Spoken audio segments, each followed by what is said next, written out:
Good evening and welcome to the news tonight, where we get you the day's top stories from India and across the world. I'm Tracy Shilshi and here are the headlines. Rajya Sabha witnesses uproar over governor's role in government formation in Goa. Deputy Chairman PJ Kurian rules that discussion is only possible after substantive notice is given.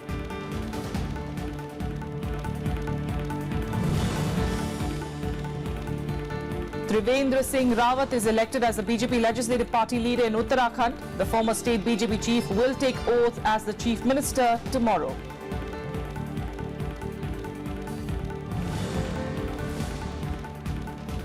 Election Commission finds no merit in claims of EVM fraud by BSP Chief Mayawati and Delhi Chief Minister Arvind Kejriwal. Assures that EVMs are totally tamper-proof.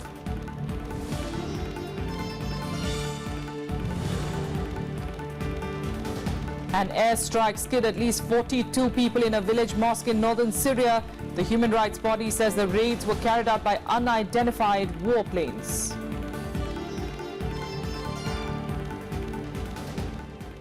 Let's start with Rajya Sabha proceedings, and the opposition Congress on Friday upped the ante against the government over formation of government in Goa.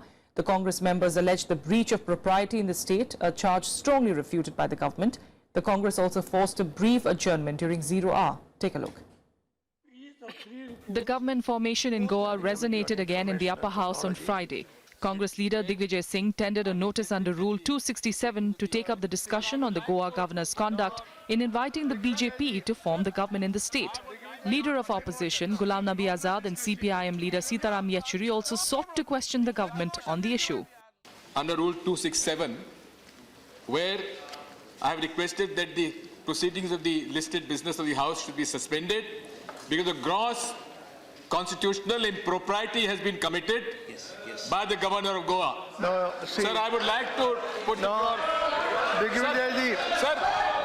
would like to bring it to your notice. He has not raised the issue about the conduct of the governor. He has said what the governor has said in an interview. First of all, she has said that I did not expected BJP to form the government. If she did not expected BJP to form the government, that is her opinion. But simultaneously, she is saying that I spoke with the leader of the House, the finance minister, at 9:30 and asked him whether I should form the government. Sir, you say that yes, the minister is answerable to the House. Yeah. Yes, separate notice will be given. Yeah. When that will be given, it will be accepted and the minister will have to answer. No problem. Let the motion be given. Let them do, yes. Deputy Chairman PJ Kurian, however, disallowed Digvijay Singh's notice and asserted that a governor's conduct can only be discussed after a substantive motion is allowed. I have to only caution you on one point. Yes, sir. See, you know the rules. I know the rules. That a governor can be discussed here only on the basis of a substantive motion, Sir, not on 267. Correct. Therefore, the 267 I cannot allow. MOS Parliamentary Affairs Mukhtar Abbas Naqvi hailed the chair's assertion and accused the Congress of insulting the people's verdict and also the chair's ruling. आपने ruling दे दिया कि if they want discussion, they can bring a substantive motion. Then they are questioning your ruling, number one. पहले तो जनता के जनादेश पर question, फिर आपकी रूलिंग पे क्वेश्चन, फिर देश के लोगों के जनादेश का अपमान। तो हमारी इनसे रिक्वेस्ट ये है कि अगर ये हाउस नहीं चलाना चाहते, हर दिन हाउस में डिस्टर्ब करना चाहते, तो वो बता दें, हम उस तरह से व्यवस्था करेंगे। लेकिन हाउस और जनता के पैसे का हम जो है वो इस तरह से पानी में डालने नहीं देंगे। Congress members, however, continued their tirade against the government and trooped into the well of the House. The chair then adjourned the House till noon. Kriti Mishra's report for Rajya Sabha TV. The government's decision of strategic sale of equity stakes in public sector undertakings drew flack from the opposition in Rajya Sabha on Friday. The TMC and the CPIM warned of labour unrest if the government went ahead with the divestment plan. Here's a report. Shukhendu Shekhar Roy of the TMC protesting against the strategic sale of India's first pharma company, Bengal Chemicals and Pharmaceuticals Limited. Raising the issue during 0 hour, Shekhar asserted that BCPL made a profit of 1 crore rupees last year and any strategic sale will lead to loss of jobs of thousands of workers. He also urged the government to review its decision. In this way, the public sector companies are being sold out and thousands of laborers will be rendered jobless, not only in Bengal but in different parts of the country. Therefore, I would urge upon the government through you, sir, to review the decision for sale so that these companies are safe, because this Bengal Pharmaceutical is a first Swadeshi company of this country. It was established during Swadeshi movement when anti-partition movement was going on in 1905. In another zero-hour mention, CMP Sritabrata Banerjee sought the termination of the strategic disinvestment of alloy steel Durgapur. Banerjee said that the move will lead to job losses and add to the industrial distress in Durgapur. Sir, I stand up here to voice the demand of the people of Bengal in general and Durgapur in particular to save the industrial city of Durgapur and stop the strategic disinvestment of alloy steel plant. The government has decided to strategically disinvestment the alloy steel plant. The alloy steel plant is one of the most important crowns of SAIL, which is capable of producing most special steels of nearly 500 varieties for use in missile technology, defense applications, submarines, research projects, neutrino experiment, high-speed railways and many other very BCPL and sales unit Alloy Steel of Durgapur are among the public sector units that the Niti Aayog has identified for majority stake sale in order to bring in greater efficiency and professionalism in their functioning. Kriti Mishra's report for Rajya Sabha TV. President Pranab Mukherjee today flagged the issue of frequent disruptions in Parliament. In fact, addressing a conclave organized by the India Today news publication group, he said that it was difficult for him to stand and watch the fundamental pillar of Indian democracy being rendered ineffective. The president said in his view that there was absolutely no justification for the constant disruption of proceedings, low level of attendance and the irresponsible manner in which important legislations, including the budget and financial proposals, get passed with hardly any discussion. Mukherjee urged both the ruling party and the opposition to break this vicious cycle of disruptions and disorderly behavior. He also appealed to political leadership across the spectrum to arrive at an agreement that all protests and airing of grievances would be undertaken in a manner that the functioning of Parliament and legislatures are not disrupted. The Union Government has issued an advisory to all states to ensure 33% reservation for women in the police force. Home Minister Rajnath Singh said this during the discussion on the demands for grants for Home Ministry in the Lok Sabha. Singh also said that states have already started work in this direction. Central government से related जो forces हैं उनके लिए तो जो आदेश मुझे जारी करना था वो तो आदेश मैंने जारी किया है, लेकिन उसके अतिरिक्त हमारे जितने भी राज्य हैं उनके मुख्यमंत्रियों को मैंने एक एडवाइजरी भी जारी की है कि पुलिस फोर्स हो अथवा कोई भी फोर्स हो उसमें कम से कम 33% महिलाओं का रिजर्वेशन होना चाहिए और मैं यह कह सकता हूं कि इस दिशा में तेजी के साथ अब प्रगति हो रही है. Trivendra Singh Rawat will be the new Chief Minister of Uttarakhand. The decision was taken at the BJP legislative meeting in Dehradun today. A former RSS activist for nearly 20 years, Rawat won the Doiwala Assembly seat for the third time in the recently concluded Uttarakhand Assembly elections. He is also in charge of BJP's Jharkhand unit and is considered close to BJP President Amit Shah. BJP scored a massive victory in the Assembly elections, winning 57 of the 70 seats.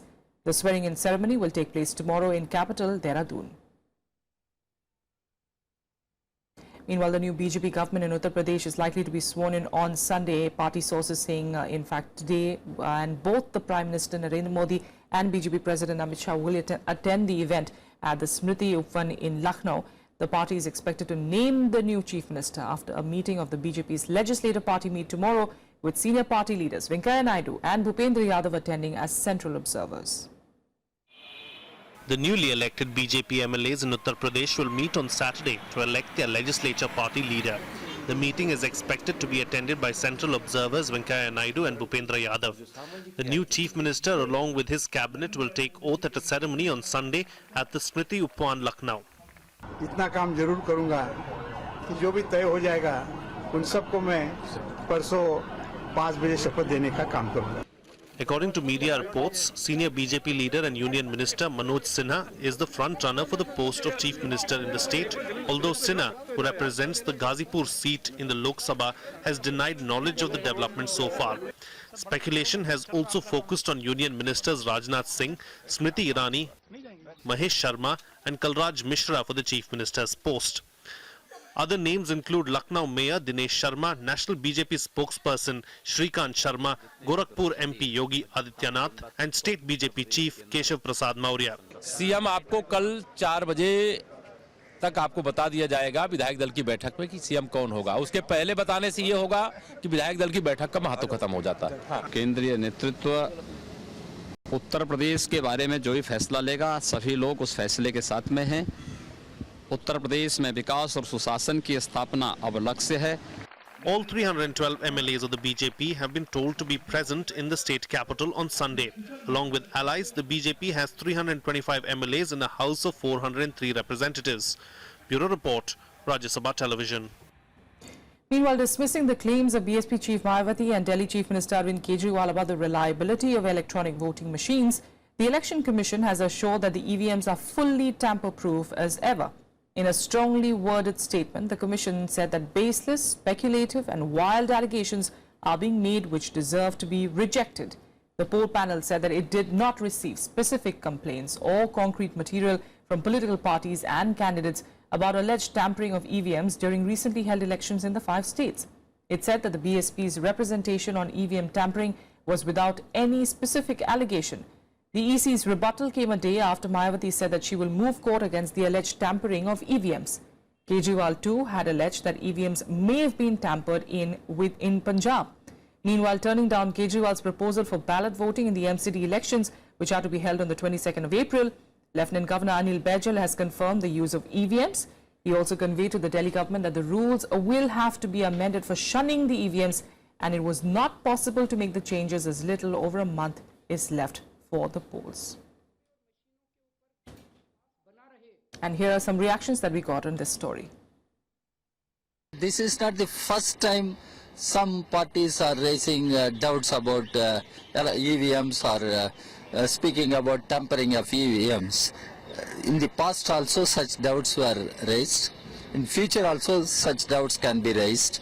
So we'll have to settle it through some credible way. हम चुनाव आयोग की बात से सहमत हैं कि tampering नहीं हो सकती, लेकिन हमारा कहना ये है कि अगर कहीं से ऐतराज आया, कोई शंका व्यक्त की, तो ये तो प्रजातंत्र का उत्सव है, उसके लिए उसकी प्रक्रिया है, उसको पर विश्वास पूरा होना चाहिए जनता को, सभी वर्ग को, तो उसको रूल आउट कराने में क्या हर्जा है?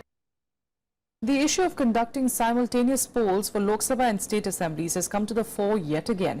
BJP MP Bhupendra Yadav's resolution on the issue was listed for the day's business in Rajya Sabha, but the resolution could not be presented in the House on Friday. Almost all parties have agreed that it's an ideal arrangement, but have raised doubts over its implementation. In recent times, the President, the Prime Minister and the Niti Aayog too have emphasized the need for simultaneous polls. The resolution pushes for simultaneous polls for both the centre and states, adding that it will save expenditure. The resolution also says that this will also resolve the issue of fake voters and talks about the merits of e-ballot and e-voting, which will include NRI voters. The resolution also aims at linking voters' list to Aadhaar. I do want the whole country to have the elections at a time, because it is a huge monumental loss, monetary loss for the country.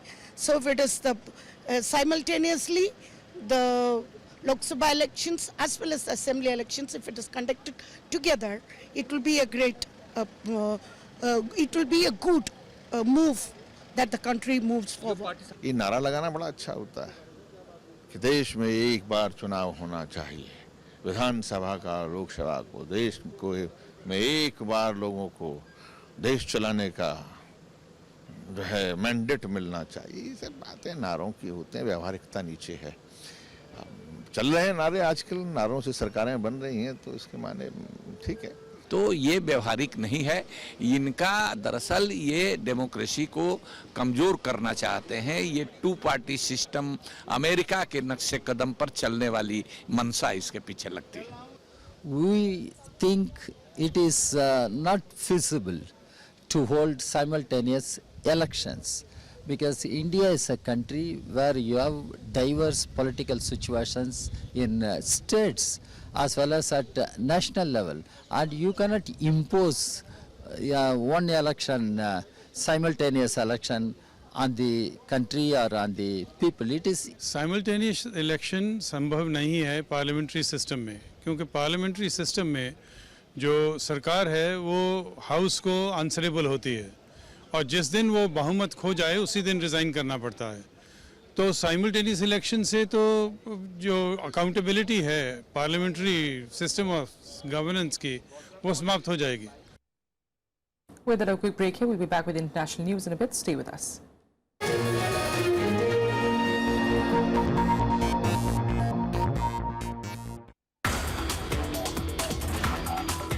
Here also we use the isotope technique to understand the source of water. So using the isotopic value, we can actually separate out how much rain you have got from the Bay of Bengal source, how much water you have got from the Arabian Sea, and how much water during the rainfall you have got from the recycling of the inland moisture. Watch Eureka with Professor Prashanta Sanyal, Head of Department, Earth Sciences, ISER, Kolkata, on Rajya Sabha Television.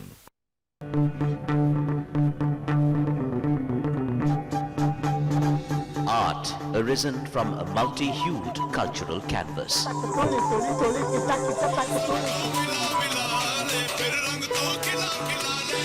Tradition and cultural fervor dating back centuries.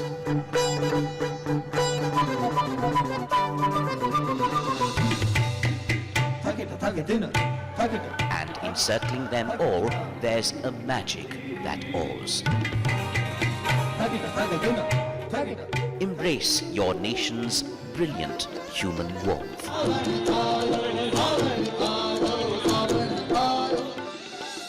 Watch Colors of India, Sundays at 9:30 p.m. on Rajya Sabha Television.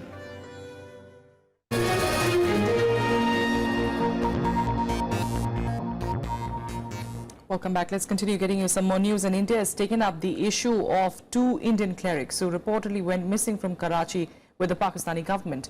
In fact, the clerics include 80-year-old Asif Nizami, the head priest of New Delhi's Hazrat Nizamuddin Dargah. Nizami and his nephew Nazim Nizami were visiting the famous Data Darbar shrine in Lahore. The clerics had earlier gone to Karachi to meet their relatives on the 8th of March before leaving for Lahore to visit the shrine. External Affairs Minister Sushma Swaraj has said that India has asked the Pakistani government to pursue the matter.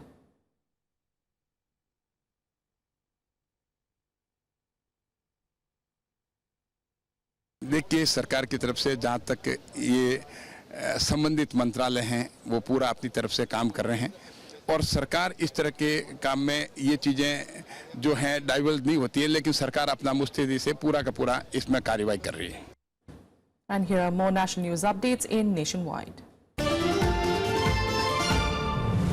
The Calcutta High Court has directed the CBI to conduct a preliminary inquiry into the Narada News sting operation within 72 hours. The High Court has also asked the Kolkata police to hand over all documents of the case to the CBI within 24 hours. Ahead of West Bengal's assembly elections in 2016, Narada News had released a sting operation involving 11 Trinamool Congress leaders and a senior police officer allegedly accepting bribe. While the TMC has alleged the videos to be doctored, the Central Forensic Science Laboratory has proved them to be genuine.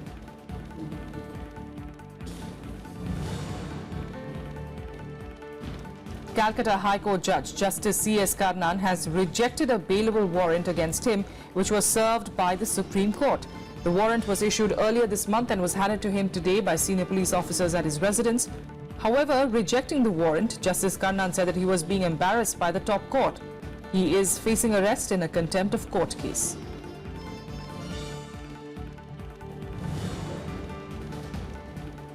The O Pannirselvam camp has submitted a petition to the EC requesting allotment of the AIADMK's twin leaf symbol to them for the upcoming RK Nagar by-polls. The move comes a day after the Sasikala camp staked claim to the party symbol. The poll panel has sought supporting documents from both factions by the 22nd of March. The RK Nagar assembly seat fell vacant after the death of Jayalalitha last year. On to international news, and the United States military has denied carrying out an airstrike against a meeting of Al-Qaeda militants on Thursday in Syria, also denying that a number of the extremists had been killed.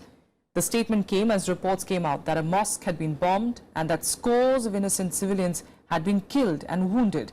A spokesperson for the United States Central Command said that the American aircraft had struck a nearby building but did not hit the mosque.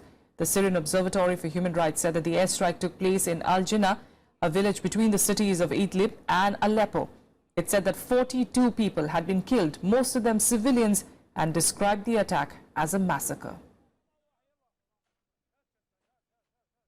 Japan is preparing for any eventuality in the face of an increasing threat of a North Korean missile attack. It recently carried out an anti-missile drill in the town of Oga, which is the first in line to be hit if Pyongyang does send a missile. Meanwhile, the US has said that a new approach is needed to dealing with North Korea.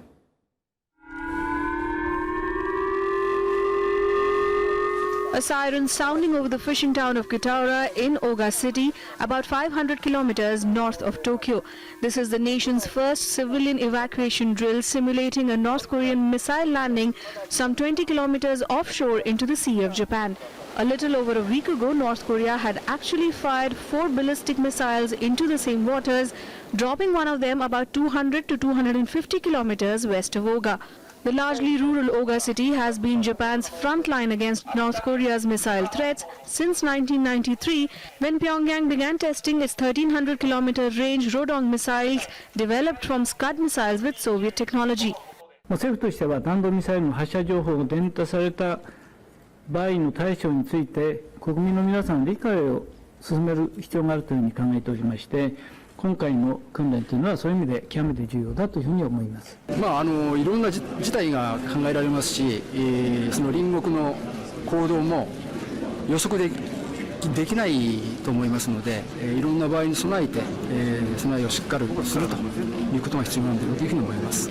The drill comes soon after U.S. Secretary of State Rex Tillerson met with Japanese Prime Minister Shinzo Abe on Thursday and suggested a new approach in dealing with North Korea. Well, I think it's important to recognize that the diplomatic and other efforts of the past 20 years to bring North Korea to a point of denuclearization have failed.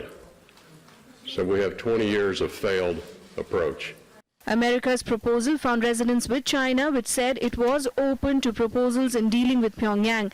China has already proposed that North Korea should stop its nuclear and missile tests, and South Korea and the United States should stop joint military drills and seek talks instead. The country also said it is open to proposals as long as they are conducive to maintaining peace and stability. Bureau Report, Rajya Sabha TV. And here are more international news updates in Global Buzz. A meeting of G20 finance ministers and central bank governors kicked off in the German town of Baden-Baden on Friday.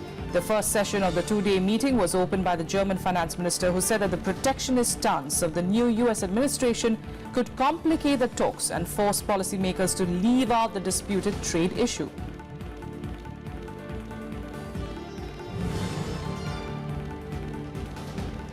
A letter bomb that exploded at the International Monetary Fund office in Paris on Thursday was sent from Greece. The IMF employee who opened the letter received hand and face injuries, and staff were evacuated. It came after a parcel bomb meant for German Finance Minister Wolfgang Schäuble was intercepted on Wednesday. The Greek far-left group, the Conspiracy of Fire Cells, claimed responsibility for sending that letter.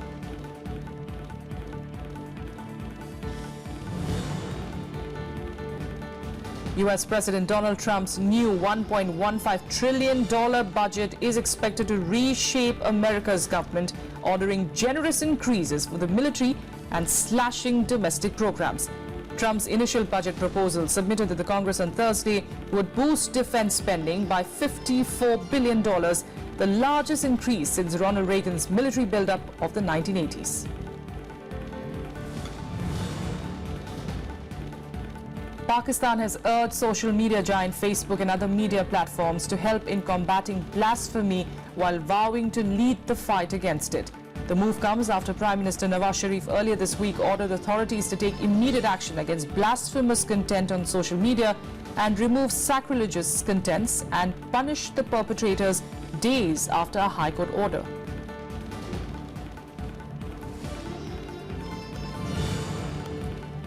All right, and finally in cricket, India did a comeback of sorts with the ball on day 2 of the Ranchi Test on Friday. The Indian bowling, led by Ravindra Jadeja's second 5-wicket haul of the series, helped dismiss Australia for 451. The tourists were led by captain Steve Smith, who remained unbeaten on an epic 178, becoming the first Australian and the 5th visiting captain to notch up a 150-plus score in India. India's reply was on par with Australia's. At stumps, they were a wicket down for 120, trailing by 331 runs. KL Rahul led India's response with his 4th half-century of the series. He was settling in well before Cummins caught him with a slow bouncer. Murli Vijay, who is playing his 50th test, supported Rahul well and came into his elements with KL Rahul's exit. And that's all we have for you in the news tonight. Thanks so much for joining us. We'll see you again tomorrow.